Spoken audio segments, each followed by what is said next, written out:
자, 우리 성도 여러분, 룻기를 영화로 만든다면은 나무 주인상은 누가 받을까요? 물어볼 필요가 없죠. 보아스가 받을 겁니다. 그렇다면은 여우 주인상은 누가 받을까요? 룻일까요? 대부분의 성도들은 룻기라는 제목에 따라서 또는 본인이 알고 있는 내용에 따라서 룻이라고 생각을 할 겁니다. 그런데 과연 그럴까요? 우리가 지금 쓰고 있는 한글 개역 개정판 성경 룻기에서는 룻이라는 이름이 30회 나옵니다. 나옴이라는 이름은 그보다 조금 부족한 25세에 나오고요. 그래서 룻의 이름이 훨씬 많이 거론이 되고 있으니까 당연히 여주인공이 룻이 아니냐라고 생각이 될 수 있습니다. 그러나 이것은 우리 한국의 독특한 특징 때문에 생긴 한글 성경의 착시 현상입니다. 히브리어 원어 성경을 따르면은요, 나오미가 21회 나오고요, 룻은 그 절반 정도 되는 12회밖에 안 나옵니다. 그녀 이런 대명사를 가능한 한 사용하지 않으려고 하는 것이 우리 한국어의 특징이기 때문에 히브리어나 영어에서 대명사 쓰는 것을 몽땅 다 고유명사 이름으로 바꿔서 해버리니까 우리 성경에는 이름이 이렇게 많이 나오고 있는 것입니다. 주인공이라면은 그 영화에서 중요한 장면에 가장 많이 등장을 해야 될 겁니다. 자, 그러면은요, 이제 기존에 가지고 있는 선입견 다 내려놓고 룻기를 다시 처음부터 새롭게 한번 읽어보시기 바랍니다. 그러면은 룻이 이삭을 주스러 나가는 룻기 2장 이외에 나머지 거의 대부분에서는 누가 가장 중심적으로 두드러지는가? 나오미다라는 것을 알 수가 있을 것입니다. 결국에는 이상하게 들리겠지만은요, 룻기의 여우 주연은 나오미고요, 룻은 여우 조연입니다.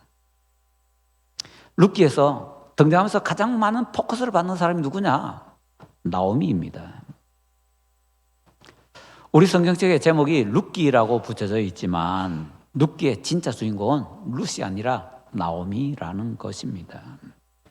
자, 이제 우리는 룻기의 마지막 장면에서 이 주인공 나오미가 축복의 릴레이를 시작하는 모습을 볼 수가 있습니다. 우리 본문에서는요, 첫째로 13절 상반절에서 축복 릴레이는 바른 선택에서 시작한다라는 것을 보여주고 있습니다. 보아스가 룻을 아내로 선택을 했다라고 합니다. 그렇지만 보아스의 이 선택 이전에 사실은 그 선택에 결정적인 영향을 미친 선택이 있었다라는 것을 우리가 먼저 유념할 필요가 있습니다. 선택이라는 것은 정말 중요합니다. 그래서 먼저 바르고 또 선한 선택이 얼마나 중요한가 그것부터 살펴보고 계속 들어가 보겠습니다. 1988년 7월에 영국의 북해 유전에서 석유 시추선이 폭발하는 사고가 생겼습니다. 168명이 사망했습니다. 그 지옥 같은 현장에서 앤디 모칸이라는 사람이 유일하게 살아남았습니다. 앤디라는 사람이요, 깊은 잠에 빠져있다 갑자기 뻥 하는 폭발음에 놀라서 밖으로 나가봤습니다. 그랬더니 거대한 불기둥이 석유 시추선 여기저기서 막 솟아오르고 있습니다. 아무리 주위를 둘러봐도 그 석유 시추선에서는요, 피할 곳이 없더랍니다. 그래서 앤디가 있는 힘을 다해서 배 난간으로 쫓아갔습니다. 아래를 내려다보니까 바다 역시 기름이 쫙 뿌려져 있는 가운데서 거기 불이 붙어가지고요, 바다도 불바다입니다. 혹시나 바다로 뛰어든다면 그 불바다 속으로 뛰어들어야 되는 거고요, 그 석유시 주선에서 이 바다로 뛰어들게 되면 높이가 한 50m쯤 되었습니다. 더군다나 그때는요, 굉장히 북해 바다가 차가웠습니다. 그래서 바다로 뛰어든다면 체온 저하가 일어나서 30분 정도 이후에는 살아날 수가 없는 그런 상황이 됩니다. 30분 안에 누가 구조하러 와야 되는 겁니다. 모든 것이 불안합니다. 모든 것이 불확실합니다. 그때 에디가 서 있는 곳에 갑자기 불길이 확 다가옵니다. 머뭇거릴 여유가 전혀 없는 겁니다.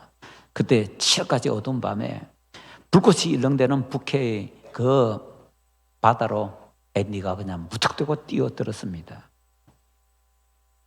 왜냐하면 그 불타는 배 위에 있는 것은 100% 죽는 것이라는 것을 깨달았기 때문입니다. 바다로 뛰어들게 되면은요, 확실한 죽음이 혹시나 살 수 있는 죽음으로 변할 수가 있습니다. 그래서 그 조그마한 가능성을 선택해서 바다로 뛰어든 겁니다. 그 결과 다 죽었는데 딱 혼자 살아남을 수 있었던 것입니다. 인생이란 것은요, 선택의 연속입니다. 오늘도 우리 성도님들이 선택을 제대로 잘 했기 때문에 이 자리에 와서 앉아서 예배드리고 있는 것입니다. 룻기에 수많은 사람들이 나오면서 계속해서 선택을 하고 있습니다. 엘리멜렉이 선택을 합니다. 나오미가 선택을 합니다. 오르바가 선택을 합니다. 룻이 선택을 합니다.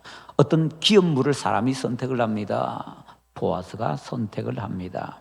각 사람은 각기 자기가 옳다고 하는 대로 선택을 하게 되고요. 그 선택을 한 결과 그들의 인생이 완전히 변하게 됩니다.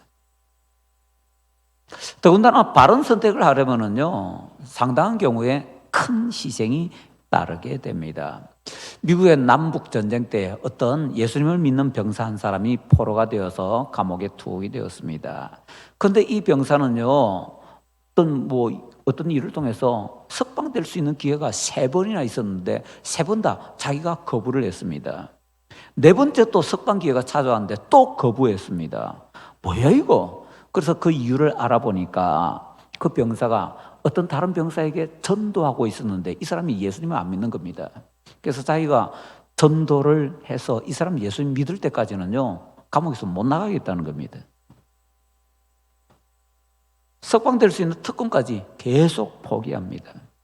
결국에는 그 다른 병사에게 이 사실이 전달이 되고 이 사람이 얼마나 자기에게 큰 친절과 사랑으로 희생을 하고 있는가 깨닫게 됩니다.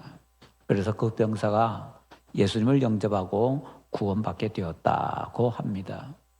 바른 선택에는 큰 희생이 따를 수 있습니다.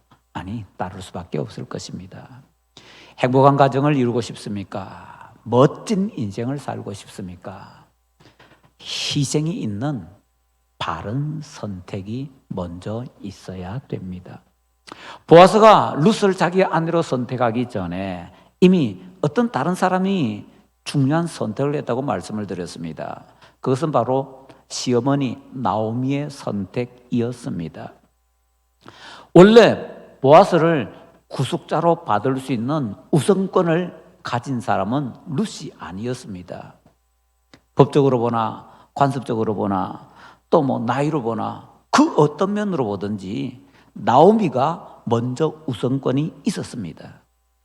그렇지만 나오미는 자기가 그런 특권을 누릴 수 있다라고 생각하지 않고 자기를 희생하면서 며느리 룻이 그 특권을 사용할 수 있게 만들어 줬습니다.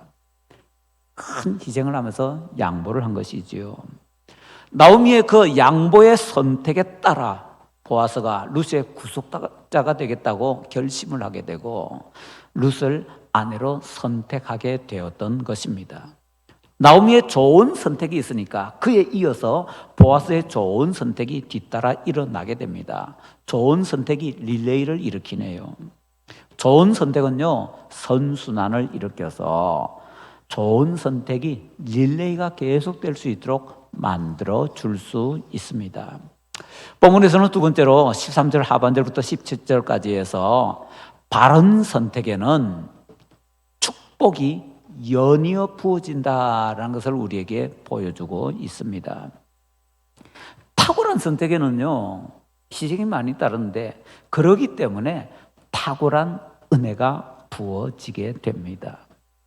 바로 그 선한 선택을 했던 보아스와 룻은 하나님의 은혜로 아기를 가지게 되었습니다. 그 당시에 관습을 벗어난 일이지만 요즘도 물론 관습을 벗어나겠지만 동네 사람들이 아기의 이름을 붙여줬습니다. 오벳의 이름 뜻은요, 종이라는 뜻입니다. 남의 종이 되어서 살라 이건 아니겠지요. 오벳이 앞으로 하나님의 종이 되어서 멋지게 살라라는 의미로 종하고 이름을 붙여준 겁니다. 그보다 더 중요하게는 이 오벳이 태어날 수 있었던 것은 오벳의 아버지와 어머니 보아스와 룻이 하나님의 종으로서의 삶을 신실하게 살려고 했기 때문에 그 결과 오벳이 태어났다라는 것입니다. 그러므로 오벳은 하나님의 종으로 살기 원했던 보아스와 룻에게 하나님께서 주신 선물이라고 할 수가 있습니다. 하나님께서 선물로 주신 오벳은 많은 사람들에게 하나님께서 복을 나누어 주시는 통로로 사용을 받습니다. 오벳은 여러 사람들에게 생명의 회복자, 즉 축복의 통로가 된 것입니다. 자, 오벳이 어떤 축복의 통로가 되나요? 오벳은 먼저 가정의 축복이 됩니다. 오벳은 룻에게 축복이 되지요. 룻은요, 이방 여자입니다. 모압 여인입니다. 과부입니다. 애도 못 낳았습니다. 여자로서 수치는 다 가지고 있는 사람이었습니다. 그런데 오벳이 태어남으로 인해서 룻의 모든 수치가 없어지게 되는 것입니다. 오벳은 가정에서 나오미에게 축복이 됩니다. 나오미에게 7 아들보다 귀한 자부 룻이 손자 오벳을 안겨줬다라고 합니다. 고대 이스라엘에서는 최고의 축복을 7 아들이라고 비유적으로 표현을 했습니다. 그렇다면요, 룻은 최고의 축복보다 더 좋은 축복의 존재로서 나오미에게 주어져 있다라는 것이죠. 아들들이 가문의 대를 잇지 못하고 죽어버렸습니다. 그런데 이제 홀로 남아있는 며느리가 가문의 대를 공식적으로 이어주게 된 것입니다. 나오미가 어떤 사람입니까? 1장에 보니까 내가 풍성하게 나간데 전능자 하나님께서 나를 쳐가지고 징벌하셔서 내가 빈손으로 돌아오게 되겠다고, 이제부터 나의 이름을 나오미 희락 기쁨이라고 하지 마라, 나를 마라 괴로움이라고 해라, 그렇게 외쳤던 사람이잖아요. 그런데 그 나오미의 빈손에 하나님께서 선물로 오벳을 안겨주셨습니다. 나오미는 그 선물을 받고 너무나 기뻐서 손자 오벳을 자기의 아들로 입양합니다. 나오미가 양육했다는 것은 나오미가 자기 아들로 양육을 했다라는 말입니다. 그게 뭔 소리냐? 그보다 앞에 다른 신뢰가 있습니다. 이스라엘에게서는 이게 가끔 일어나는 일인데요. 야곱이 죽기 전에 요셉이 2 아들을 데리고 오지요. 그때 야곱이 자기 손을 그 손자들의 머리 위에 얹어서 축복을 하는데 그 장면이 뭔가 하면요, 야곱이 자기 손자 2명을 자기 아들로 입적하는 입적식입니다. 그래서 어떻게 되는가 하면 이스라엘이 12지파인데요. 12지파 중에 레위 지파는 항상 따로 빠지잖아요. 그러면 11지파가 되어버립니다. 그래서 요셉이 둘로 나뉘어서 므낫세와 에브라임 2지파를 형성해서 이스라엘이 레위 지파 더하기 12지파가 되게 되는 것입니다. 그때에 이스라엘의 12지파를 형성할 때 므낫세와 에브라임은 야곱의 손자가 아니라 야곱의 아들의 자격으로서 12지파를 형성하게 되는 것입니다. 자, 그래서 야곱이 자기 손자들을 자기 아들로 입양을 해서 그렇게 이스라엘의 12지파를 형성하게 만든 것처럼 지금 나오미가 독특하게도 자기의 손자를 자기 아들로 입양을 합니다. 그리고는 그 손자를 자기 아들로서 나오미가 양육을 하게 되는 겁니다. 그래서 동네 사람들이 이 오벳을 생명의 회복자, 노년의 복량자라고 칭송을 하게 되는 것입니다. 오벳은 나오미의 가정, 나오미의 가문의 기쁨이요 축복이 되었습니다. 오벳은 가정의 축복의 통로가 된 것은 아닙니다. 오벳은 그 마을 베들레헴의 축복이 되기도 했습니다. 오벳은 자기가 태어났던 그 동네 베들레헴의 이름을 빛냈다라는 것이지요. 베들레헴 에브라스는요, 원래 아주 작은 동네입니다. 볼품 없습니다. 그러나 베들레헴은 오벳의 손자 다윗의 동네가 됩니다. 그래서 유명해지지요.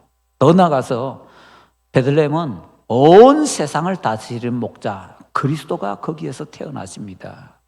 그래서 지금은 전 세계 사람들 거의 대부분 다 베들레헴 하면은 압니다.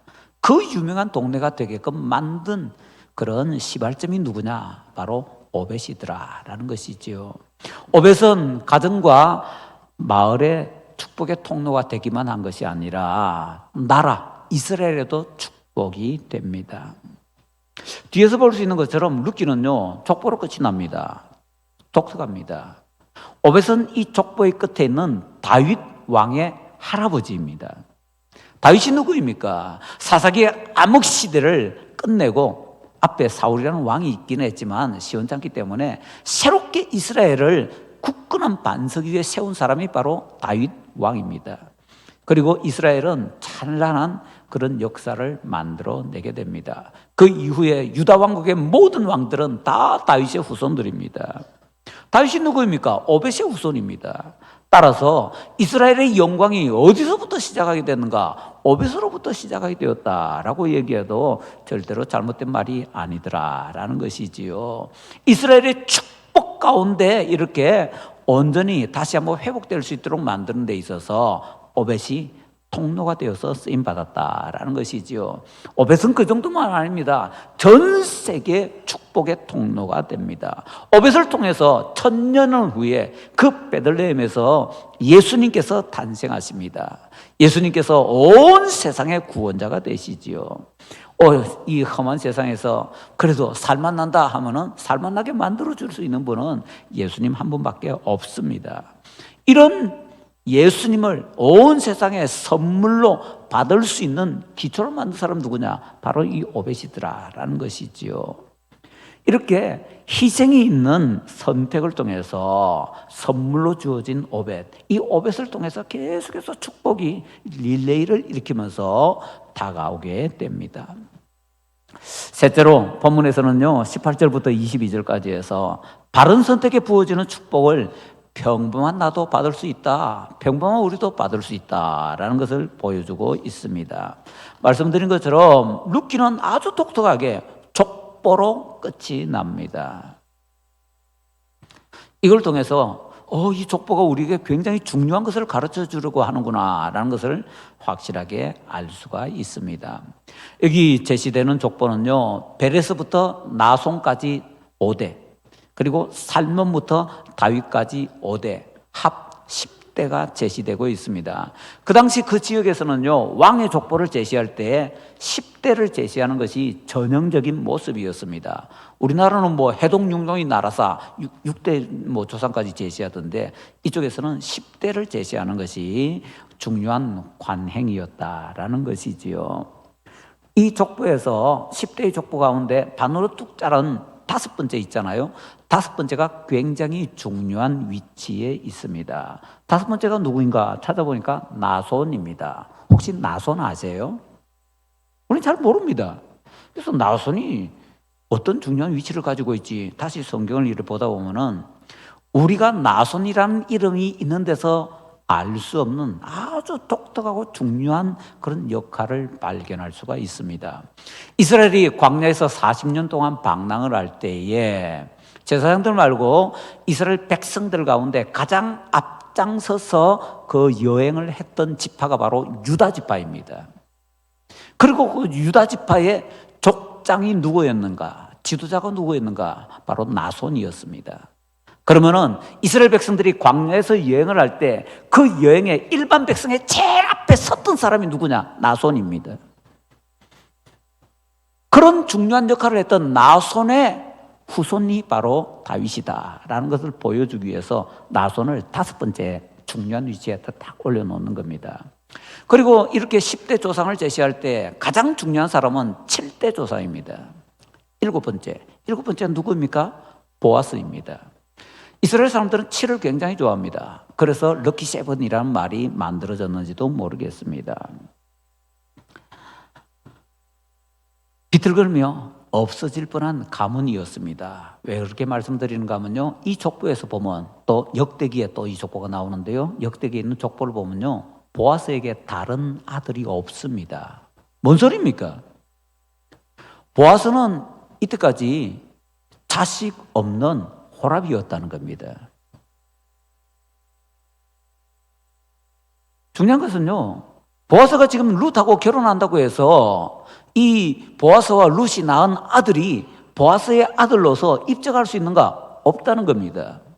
왜냐하면 보아스는 구속자로서 지금 룻과 결혼하는데요, 두 사람 사이에 아이를 낳으면 그 아이는 누구 이름으로 입적이 되는가 하면 엘리멜렉 가문의 룻의 남편이 말론이었거든요. 말론의 밑으로 입적이 되게 되는 겁니다. 원칙적으로 그렇습니다. 자기 자식이지만 남의 자식입니다.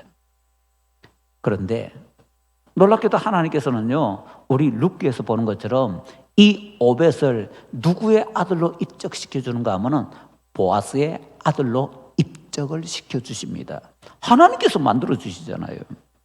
그러니까 정리하자면 이 오벳은 양쪽 집안의 아들이 되어 버리는 겁니다. 엘리멜렉 집안의 아들, 보아스의 집안의 아들. 대가 끊길 뻔했던 보아스의 가문이 오벳을 통해서 이어지게 됩니다. 하나님께서 오벳을 보아스는 네 자식이야 라고 인정해 주셨기 때문에 보아스 가문이 그냥 없어지려고 하다가 다시 살아나게 되는 거지요. 이걸 통해서 볼 때 우리는 이렇게 얘기할 수 있습니다. 역시 역사의 주인은 하나님이시다. 역시 하나님께서 왕이시야. 하나님은 왕이시다. 이 룻기를 처음부터 본 사람은 압니다. 엘리멜렉이라는 사건 전체를 일으켰던 사람의 이름 엘리멜렉. 그 엘리멜렉의 이름 뜻이 하나님은 나의 왕이시다라는 뜻입니다. 엘리멜렉은 그렇게 살지 못했습니다. 그런데 보아스는요, 하나님께서 나의 왕이시다라는 것을 실제로 몸으로 보이면서 살 수 있게 되었습니다. 14절에서 이렇게 생명을 회복시켜 주시는 놀라우신 하나님을 동네 사람들이 찬양합니다. 찬송할지로다 여호와. 이걸 이제 히브리어로 하면 바룩 여호와 또는 바룩 야훼라고 됩니다. 이건요, 하나님을 송축하라 또는 하나님을 축복하라입니다. 하나님 축복한다, 이 말이 안 되는 것 같잖아요, 우리말로는. 근데 히브리에서는 같은 단어입니다. 보아스가 바른 선택을 해서 축복의 근원으로 오벳을 얻어서 동네 사람들이, 주변의 사람들이 하나님을 송축할 수 있게 되는 것입니다. 그렇다면 평범한 우리 또는 때로는 못난 우리에게도 과연 이런 것을 얻을 자격이 있는지 한번 살펴보십시다. 룻기의 대미를 장식하는 이 족보는 희한하게도 우리 생각에는요, 아브람부터 시작해야 되는데 아브람부터 시작하지 않고 엉뚱하게도 베레스부터 시작을 하고 있습니다. 앞서 말씀드린 것처럼 이쪽에서는 왕족을 제시할 때 10대 조상을 제시하게 되는데요, 그것은 전형적인 구조라고 말씀을 드렸습니다. 그러면 10대 조상을 제시하기 위해서 우리와 다른 풍습이 또 하나 있는데, 그건 뭔가 하면요, 이 10대를 제시하기 위해서 중요한 사람들을 제시하기 위해서 중간에 좀 시원찮은 사람들을 빼버립니다.